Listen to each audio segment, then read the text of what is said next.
Bonjour, aujourd'hui on va voir les obligations en matière de vérification générale périodique des engins de travaux publics.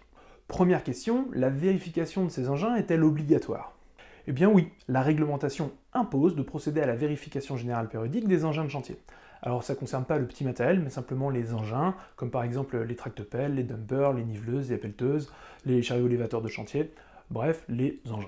Deuxième question, à quelle fréquence procéder à la vérification de ce matériel? Il faudra vérifier au minima tous les 12 mois l'ensemble des engins de chantier. C'est la vérification générale périodique. Attention, si le matériel a en plus une fonction levage, il va rentrer dans une autre catégorie, la catégorie des appareils de levage mobiles. Dans ces cas-là, la vérification descend à semestrielle. Il faudra la faire tous les 6 mois. Donc pour tous les engins, minimum tous les 12 mois, les engins de levage, tous les 6 mois. Pour l'exemple, une niveleuse, un dumper, un compacteur, pas de levage, vérification tous les 12 mois, vérification annuelle.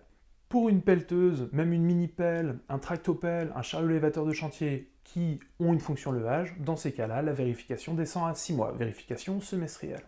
Troisième question, qui peut réaliser ces vérifications? La réglementation demande à ce que les vérifications soient réalisées par des personnes compétentes. Des personnes compétentes donc, qui ont les connaissances techniques, qui ont les connaissances sur les réglementations et en matière de prévention des risques liés à l'utilisation de ces engins. Le vérificateur peut faire partie de votre entreprise. Il peut également faire partie d'une entreprise spécialisée à qui on fait appel. Bien évidemment, je vous conseille cette deuxième solution, faites appel à ACS Prévention pour vos vérifications. Quatrième question, en quoi consiste la vérification? Lors de la vérification périodique, en premier lieu, on va vérifier l'état général de l'engin, l'état de conservation, l'état des flexibles, des pneumatiques.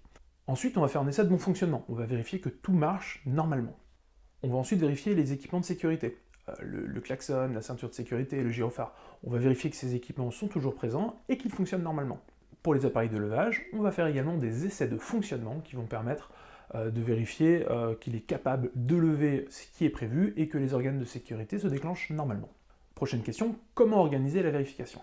Pour la vérification, c'est simple, ça peut se faire sur votre dépôt ou sur vos chantiers.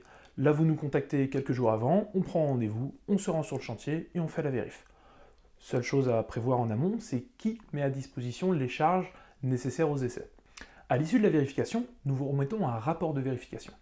Ce rapport identifie clairement le matériel concerné par la vérification.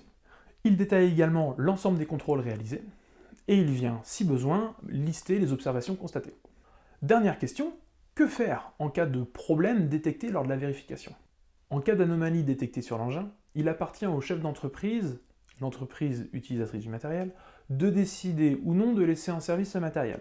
Bien évidemment, nous en tant que vérificateurs, quand on va détecter une défaillance majeure, qui à notre sens mérite un arrêt complet du matériel, on saura vous passer un coup de fil pour vous alerter. N'hésitez pas à nous contacter pour toute question concernant la vérification de vos équipements de travail.